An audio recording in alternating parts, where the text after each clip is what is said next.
안녕하세요. 안녕하세요. 네. 간단한 자기소개 부탁드립니다. 저는 연세대학교 심리학과에 있는 서은국 교수라고 합니다. 예, 이렇게 또 모시게 돼서 굉장히 영광이네요. 아유, 불러주셔서 감사합니다. 네, 오늘 제가 궁금한 게요. 예전에 비해서 요즘이 많이 편해졌습니다. 자유시간도 많이 늘어났고, 한국도 이제 10대 강국에 속하고, 많이 환경적으로 편해졌는데, 요즘 대부분의 MZ세대들이 자신이 좀 불행하다고 느끼고 있는 것 같습니다. 그 이유가 무엇인지 알 수 있을까요? 제가 보기에는 조금 더 행복하다고 느껴도 되는데, 저는 스스로 좀 해피하지 않다라는 레이블을 스스로에게 너무 좀 붙이는 경향이 좀 있는 것 같아요. 그 이유 중에 하나는 뭐냐면, 젊을 때, 어릴 때, 또 학생일 때 계속 우리가 받게 되는 메시지는 인생은 다른 사람들의 어떤 인정을 받을 만한 성공을 하는 게 되게 중요해. 그래갖고 입시 경쟁 이런 게 있지 않습니까? 그러다 보면 좀 착각하게 되는 게 행복이라는 것이 equals 어떤 외형적인 성공을 달성하는 것이다와 약간 동일시하게 되는 경향이 특히 우리와 같은 사회에서는 좀 심하게 일어날 수가 있겠죠. 많은 사람들이 추구하는 자리는 한정되어 있는데 그것을 원하는 사람은 많을수록 불가피한 경쟁이 일어나잖아요. 그래서 그 과정이 행복감을 올리기에는 부적절한 어떤 상황을 많이 초래해요. 사다리 위에 성공이라고 하는 목표점에 이르기 위해서 내가 겪어야 되는 많은 심리적인 경험, 또 일상의 어떤 삶의 내용, 이런 것들이 행복이라고 하는 경험과 결이 꽉 맞을 수가 없어요. 행복은 본질적으로 아까 그렇다기보다는 다른 사람이 뭐라고 하든 간에 뭔가 일상이든 뭐든 하면서 주관적으로 느끼는 즐거움이 많은 거예요. 그 즐거움이 어떨 때는 어떤 생산적인 방향으로 갈 수도 있지만 어떨 때는 남들이 봤을 때 되게 좀 약간 그거 해서 뭐하냐? 이런 것도 즐거움을 줄 수도 있잖아요. 근데 어쨌든 간에 행복은 양질의 음질의 이런 즐거움을 따지지 않아요. 그런데 우리는 자꾸 이게 미진한 것 같아. 좋은 대학을 가야 되고 좋은 회사에 들어가야 되고 이거는 행복과 이제 다른 것을 둘이 짬뽕을 시키기 시작하는 거죠. 순수한 행복만으로 놓고 보면 나는 이미 한국 사람들이 해피한 사람들이 많다고 생각해요. MZ세대도. 그런데 이거 할 때 즐겁고 커피 마실 때 즐겁고 수다 떨 때 즐거운데 거창한 그림을 시작해가지고 하다 보면 나머지 대부분의 사람들은 어떤 상대적인 박탈감을 느끼고 결핍감을 느끼고 뭔가 부족하다는 느낌을 하게 하는데 이게 우리가 약간 갖고 있는 일종의 착각 같은 거라고 저는 생각을 해요. 무슨 착각이냐? 행복을 다른 사람들이 사회적으로 인정하는 어떤 아주 구체적인 모양의 성공과 자꾸 동일시하는 거예요.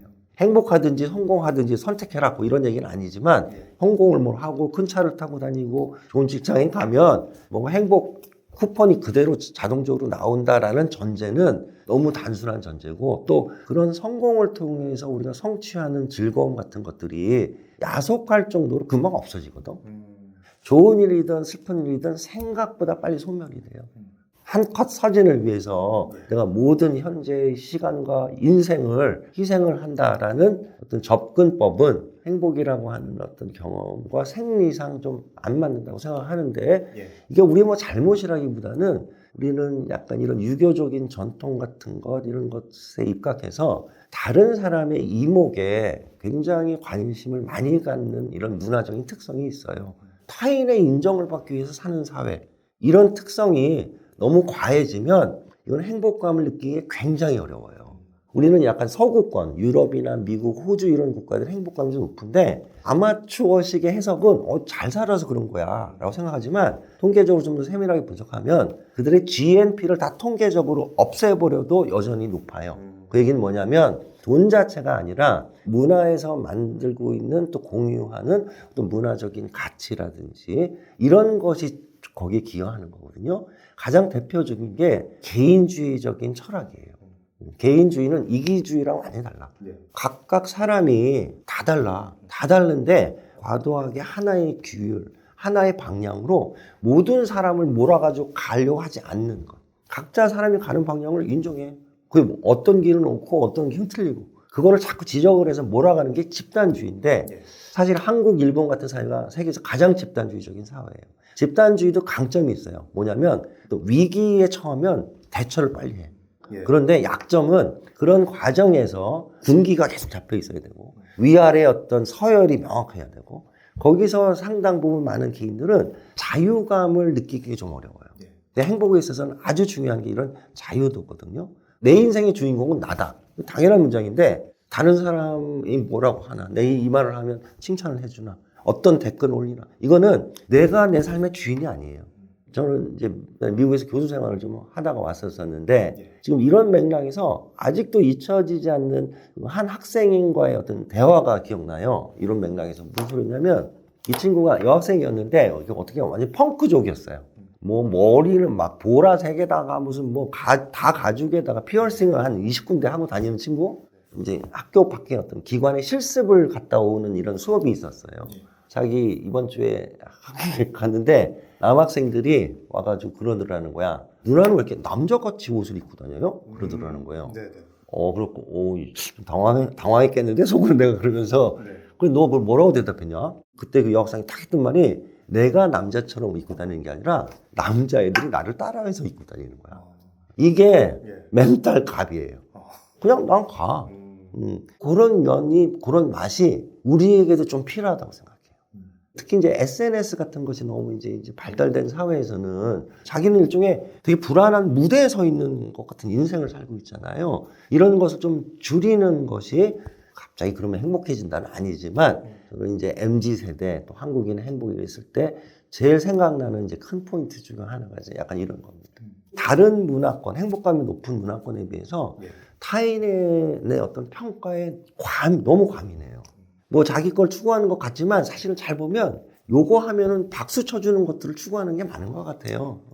저는 제가 요새 이런 말을 가끔 어디서 하는데 다른 사람이 나를 칭찬해서 뭘 하는 것이 나쁜 건 아니지만 그게 장기적으로는 그런 어떤 뭐랄까요 함정에 걸리기 시작하면 자기 인생을 뭔가 더 이상적인 방향으로 펼치는데 한계점으로 나타날 거라고 생각을 해요. 뭐 그런 말이 있었잖아요. 무슨 칭찬은 뭐죠? 고래 춤추게 한다. 저는 그것보다 더 중요한 문장이 뒤에 있어요.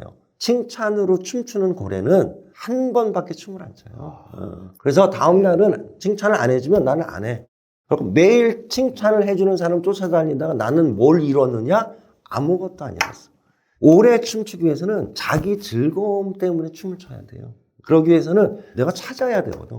나는 뭐가 즐겁냐? 어떤 이런 수많은 다채로운 경험을 하면서 일종의 인생에서 즐거움을 적극적으로 쇼핑을 해야 돼요. 그런 것들을 알고 있어야지 나중에 나이가 들고 뭐 하면서 그걸 하나씩 까먹으면서 행복감을 느끼는 거야. 그렇다면 우리가 진짜 행복해지기 위해서 어떻게 해야 되고 무엇이 필요할까요? 너무 휘둘리지 마라. 그래야지 어떤 자유감을 유지할 수가 있거든. 그래야지 내 인생이 내가 주인이 되고 또 나의 즐거움이 뭔지를 찾으면서 그것들을 뭐 즐겁기만 하기 위해서 우리가 살 수는 없지만 저는 즐거움을 나빠서는 안 된다고 생각해요. 즐거움이 없으면 무기력해지고 회의감을 느끼게 되고 더 안 좋을 때 이제 더 극단적인 일도 생기잖아요. 그래서 이 즐거움이라고 하는 적당한 에너지는 우리가 무슨 일을 하든 간에 절대적으로 아주 필요한 것이라고 생각하거든요. 근데 그것은 찾아야 되지만 우리가 지금 현재 아는 선에서 인간에게 가장 일관되게 즐거움을 주는 자극은 굳이 랭킹을 매기라 그러면 그거는 사람이에요. 내가 어려울 때 울고 싶을 때 전화해가지고 울었을 때 들어줄 사람이 있느냐 이런 진짜 통계 같은 게 한국이 제일 낮아요. 왜냐하면 한국만큼 가족에게 올인을 하고 하는 사회가 없잖아요. 그런 사회의 취약점이기도 해요. 가족 하나가 세상은 아니거든요. 그리고 우리가 얘기하는 사회적 자본이라고 하는 거는 어쩌면 가족은 여러야. 이거는 이미 그냥 생물학적으로 이제 엮인 관계고 그게 아니라 내가 도움을 받고 영감을 얻고 즐거움을 나누고 어려울 때 뭔가 힘이 되어주고 이런 어떤 사람들이 내가 얼마나 많이 가지고 있느냐 이제 이게 중요한데 아까 얘기를 돌아가면 최근 연구를 보면 경제적인 것에 대한 생각을 많이 하는 사람일수록 이런 사회적 관계의 중요성을 경시해요.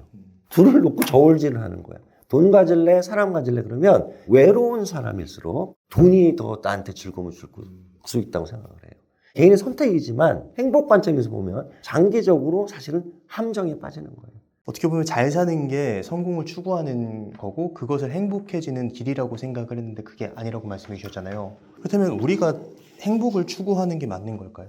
각 개인의 선택이라고 봐요. 그래서 성공하면 불행해진다는 뜻도 아니에요. 이게 생각보다 같이 손에 손을 잡고 가지 않는다는 게 포인트예요. 이 행복감은 지구는 평평해. 이건 믿음이잖아요. 네. 이런 종류의 것이 아니고 뇌에서 만들어내는 어떤 감정적인 톤이 있는 경험이거든요. 한마디로 얘기하면 우리는 감정이 되게 많은 것 같지만 사실은 두 개밖에 없어요. 불쾌와 쾌로 나뉘어요. 미워, 짜증나, 불안해, 싫어, 지겨워. 이건 다 뭐 불쾌. 또 하나는 뭐 쾌죠. 좋아, 신나, 뭐 기대돼. 이 쾌, 불쾌라고 하는 이 두 개의 큰 감정인데 행복은 뭐냐면 쾌라고 하는 것에 묶여있는 이 소소한 감정들, 이런 경험들의 합이에요. 근데 큰 포인트는 이런 감정들은 내가 나의 의지로 작심을 해서 느껴질 수가 없어요. 자, 볼펜을 보면서 정신톤을 해가지고 기분 좋아집시다. 네. 그랬을 때 기분 좋아지는 사람은 뇌가 고장난 사람이에요.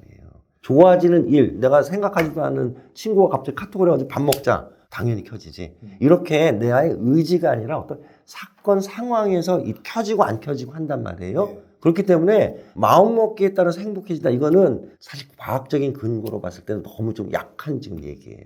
우리가 세상을 살면서 좋은 일도 있고 나쁜 일도 있고 위험한 일들이 발생을 할 거 아니에요. 네. 그러면 어떨 때는 도망가야 되고 어떨 때는 쫓아가야 되고 여러 가지 내가 반응을 적재적소에서 잘해야 될 거 아니에요. 그 어떤 반응이 제일 유리하냐에 맞추어서 감정이 켜지는 거예요.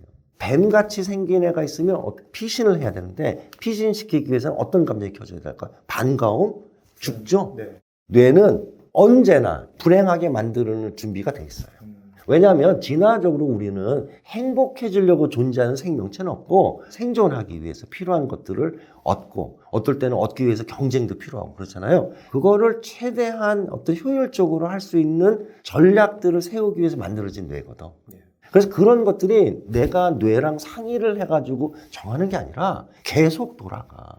그래서 그 큰 시스템을 내가 책 한 권 읽고 바꿔가지고 그래도 행복해지고 싶어. 이게 요만큼 바뀔지 몰라도 큰 그림을 알지 못하기 때문에 우리가 좀 행복의 큰 포인트를 놓치는 거예요. 그래서 굳이 행복해지고 싶다면 이 뇌가 언제 행복감을 킬까? 그거를 우리가 미리 알아내서 그 길목에 앞에 가갖고 기다려야 돼요. 커피 만날 때 행복을 켜. 전 진짜 그래요. 커피 마실 때. 그러면 우리가 이 길목에 자꾸 이런 데 가서 서 있어야지. 내 인생을 내가 일상에서 어떤 걸 할까? 요런 일들을 하면서 서 있어야죠. 우리가 어떻게 보면 성공하기 위해서는 이제 성공의 공식이 있다라고 이제 가정한다면 행복해지기 위해서는 또 이제 나만의 어떤 공식을 찾아서 시간을 쏟을 필요가 있다라는 생각이 드네요. 맞습니다. 예. 오늘 정말 좋은 말씀 많이 해주셨는데 마지막으로 하고 싶으신 말씀 있으시다면 어떤 게 있을까요? 간단한 얘기예요. 흔들리지 않고 철학을 가지고 나에게 의미 있고 좋은 것을 하면서 가면서 혹시 남들이 그냥 관심이 없어도 너무 신경 쓰지 말고 뚜벅뚜벅 가는 것, 이게 장기적으로 해피한 사람들의 특성이에요. 그냥 우리가 조금 주택 있게 내 인생의 항로를 내가 좀 정해가지고 근데 어느 방향으로 갈까를 정하는 게 중요하잖아요. 그러기 위해서는 제가 드리고 싶은 말씀은 특히 젊은 분들은 세상을 탐색을 좀 많이 해야 돼요. 너무 한국 문화에서 일어나는 작은 일들에 가가지고 이게 세상이냐고 생각을 하면 나한테 더 적합하게 맞는 옵티멀한 길들이 있음에도 불구하고 내가 살펴보지 못했기 때문에 찾지 못하거든요. K-팝도 좋지만 이상한 음악도 다 들어보고 손흥민에만 열광하지 말고 세계 모든 스포츠에 생각을 해보고 현재 중심적인 어떤 시각을 가지고 즐거움이나 의미나 이런 것들을 좀 적극적으로 사냥을 해보고 찍어서 맛을 보고 한 뒤에 정해지면 그 방향으로 좀 굳건하게 가는 것, 이럴 수 있으면 좋겠다, 이런 말씀을 드리고 싶습니다. 네. 네, 오늘 행복의 기원 저자 서은국 교수님을 모시고 MZ세대가 불행한 이유와 우리가 행복해지기 위해서 어떻게 노력을 하고 무엇을 생각해야 되는지에 대한 이야기를 들어봤습니다. 그럼 오늘의 심리학은 여기까지 하도록 하겠습니다. 좋은 말씀 해주셔서 감사합니다.